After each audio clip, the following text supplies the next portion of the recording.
One of the important decisions that cow-calf operations have to make each year is how many replacement heifers do we save back to put into a breeding season to become replacements for those cows that we eventually either lose or have to cull. Well, there's some data that kind of helps us give a little starting place on making that calculation. If you look at this particular graphic, it comes from the Dickinson Experiment Station up in North Dakota, where they kept track over a 20-year period of time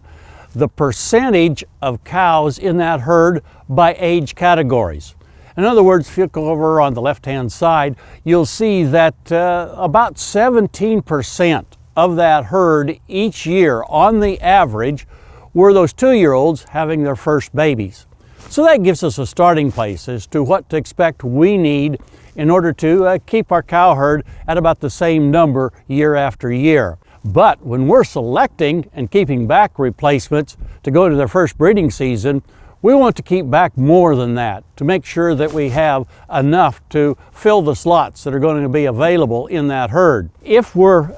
going to take good care of our replacement heifers, say they're going to gain 1.5 pounds to 2 pounds per head per day on a good growing program, then we probably need only about another 10%, or in this case about 2 to 3 more heifers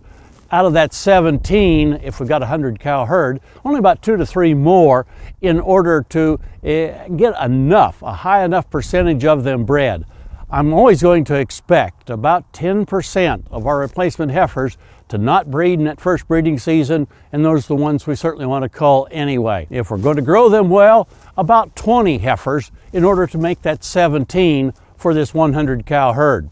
However, if we choose to feed these heifers at a lower rate, grow them more slowly, rough them through the winter, so to speak, on a lower ration, then we better expect to keep more in order to have enough of them bred early in the breeding season. Those situations where they're growing at less than 1 pound a day throughout the course of the winter, then I think we better keep another half of the heifer crop, another 50% in other words, in order to make sure we have enough, because we'll have fewer of them cycling going into the breeding season. And so in our 100 cow herd example, then we're looking at keeping another 8 to 9 heifers rather than just 2 or 3 in order to make sure that we've got enough of them that will get bred. And we're letting Mother Nature actually do our heifer selection for us in this way. Those that get bred we keep, those that don't then we have to sell as stocker heifers that are still young enough to go into a feedlot situation. So I think this will help you in terms of deciding how many heifers you're going to keep back and put into a breeding season so that you have that 17% that are actually bred and going to calve at the upcoming calving season each year, and that will help maintain herd size over the long run. Hey, we look forward to visiting with you again next week on Sunup's Cow-Calf Corner.